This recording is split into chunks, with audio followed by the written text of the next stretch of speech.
ഏത് പാമ്പാണ്? എനിക്കൊന്നും അറിഞ്ഞൂടാ. നീ എന്നെ കൊല്ലാൻ കൊണ്ട് പോകണം. നീ മിണ്ടാതിരിക്കും, ഞാനൊന്നുമില്ല. അങ്കിളല്ലേ ഈ നാട്ടിലത്തെ ഏറ്റവും വലിയ ധൈര്യശാലി. ആൾക്കാരൊക്കെ പറയുന്നു അങ്കിളിന് ഒട്ടുക്കത്തെ ധൈര്യമാണ്. സംഭവമൊക്കെ ശരിയൊക്കെ തന്നെയാണ്, ആൾക്കാർ പറഞ്ഞതൊക്കെ സത്യമൊക്കെ തന്നെയാണ്. എന്നാലും അല്ല, നിന്റെ വീട്ടിൽ ചേച്ചി ഉണ്ടോ? ഓ ഉണ്ടല്ലോ. എന്നാ പിന്നെ പോവാലേ. എനിക്ക് നിന്നോട് ഒരു പ്രധാനപ്പെട്ട കാര്യം പറയാനുണ്ട്. നീ നമ്മുടെ ഈ തറവാട്ടിൽ നിന്ന് കേറിക്കേ.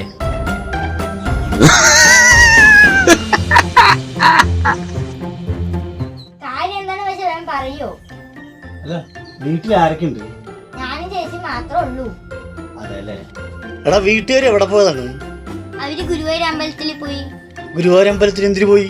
മാങ്ങ പറിക്കാൻ. ഗുരുവായൂർ അമ്പലത്തിലേക്ക് പോവാ. വേഗം പോവാ, പാമ്പ് പോവും. ഏത് പാമ്പാണ്? ചേച്ചിയാണ് പാമ്പ് കണ്ടത്. പാമ്പിന്റെ പേര് ചോദിക്കാൻ മറന്നു. എടാ, അതല്ല ഞാൻ ചോദിച്ചത്. ഈ പാമ്പ് ഏത് നിറത്തിലുള്ള പാമ്പാണെന്നാ ഞാൻ ചോദിച്ചു. അതൊന്നും പറയാൻ സമയമില്ല, വേഗം പോവാ. എടാ, നീ ഇങ്ങനെ പെട്ടെന്ന് ഇങ്ങനെ ആയല്ലോ. ഒരു പാമ്പ് പിടിക്കാൻ പോകുമെന്ന് പറഞ്ഞാൽ അതിന് കുറെ തയ്യാറെടുക്കണം, മനസ്സിലായ? അതും എന്നെ പോലൊരു ധീരനും വീരനും പരാശൂര പരാക്രമിയായ എന്നോട് നീ ഇങ്ങനെയൊന്നല്ല. എന്നാ പിന്നെ ഞാൻ താലവും തിരിയായിട്ട് വരാം. തമ്പുരാൻ വരുവോ? നീ എന്നെ ആക്കി സംസാരിച്ച പോലെ എനിക്ക് ഒന്ന് ഫീൽ ചെയ്തിട്ടുണ്ട് കേട്ടോ. നിനക്ക് ഞാൻ മിഠായി, ചോക്ലേറ്റ്, പിന്നെ എന്താണ് എന്തൊക്കെ പണ്ടാരൊക്കെ വേണമെന്നൊക്കെ പറഞ്ഞില്ലേ? ഞാൻ ചേച്ചിയെടുത്ത് ഞാൻ നമ്പർ വാങ്ങിച്ചു തരാൻ വേണ്ടി പറഞ്ഞില്ലേ? നീ ഇതുവരെ എനിക്ക് നമ്പരേ തന്നിട്ടില്ല.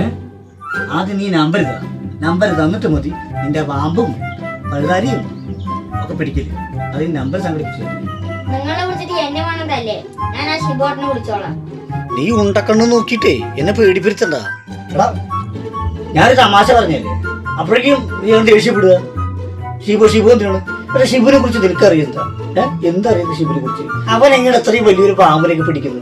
എടാ, പാമ്പിനെയൊക്കെ പിടിക്കാനുള്ള ഒരു ഇത് എനിക്ക് മാത്രമേ ഉള്ളൂ. അത് ദൈവം എന്താണെന്നറിയില്ല, ഇങ്ങനെ വാരിക്കോരി എനിക്ക് തന്നിരിക്കുന്നു. ആ ഒരു ധൈര്യം, ആ ഒരു മനോധൈര്യം, ആ മനോബലം ഒക്കെ ദൈവം എനിക്ക് തന്നിരിക്കുന്നു. അതുകൊണ്ട് നീ ഷിബുവിനെ വിളിക്കണ്ട. പറയണ്ട, ഞാൻ പോണു. എടാ, പിന്നെ ഞാനുണ്ടല്ലോ, നീക്ക് ചെറിയ കുട്ടിയായിരിക്കും. ഞാൻ ആ മറ്റേ വത്സല ചേച്ചിയില്ല, അവരുടെ വീട്ടിൽ നിന്ന് വലിയൊരു പാമ്പിനെ പിടിച്ചു. എൻ്റെ പൊന്നോ, അന്ന് ക്ലബ്ബുകാരൊക്കെ ചേർന്നിട്ടേ എനിക്ക് പൊന്നാടയൊക്കെ അണിയിച്ചടാ. നിനക്ക് എവിടെ അറിയാനല്ലേ? എന്തിനാ അങ്ങനെ തള്ളി മറിക്കണേ? ആ പോയി പാമ്പ് പിടിക്ക്. ഇതിനൊക്കെ വലിയ പാമ്പ് ഞാൻ പിടിച്ചാണ്. പിന്നെ ഞാനൊന്നും പറഞ്ഞാൽ നീ ഒന്നും വിശ്വസിക്കൂലടാ. എനിക്കത് നന്നായിട്ടറിയാം. നീ ആദ്യം നടക്ക്. നീ ആദ്യം പാമ്പിനെ എവിടെ കണ്ടത് കാണിച്ച? ഇവിടെ കണ്ടു, പിന്നെ അവിടെ കണ്ടു, പിന്നെ അവിടേക്കൊക്കെ പോകുന്നുണ്ട്.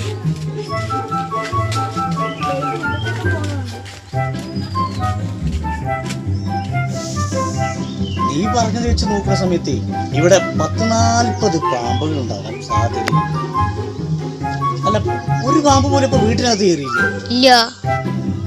എന്ത് നശിച്ച പാമ്പുകളാണ്. പൊന്നുമോനെ, ഈ പാമ്പിനെയൊക്കെ തല്ലിക്കൊല്ലാനേ ഞാൻ ഒരാള് വിചാരിച്ചാൽ നടക്കില്ല. ഇനി ഒരാളും വേണം, നല്ലൊരു വടിയും വേണം. കിട്ടുവോ? അതൊക്കെ ഞാൻ റെഡിയാക്കിയിട്ടുണ്ട്.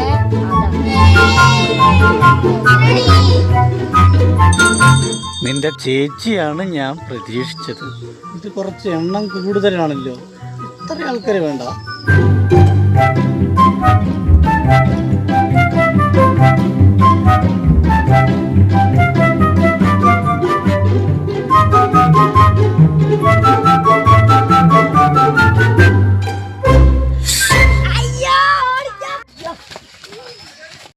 അങ്കിളവിടെ എനിക്കറിയില്ല. എനിക്ക് പേടിയാ പാമ്പിനെ.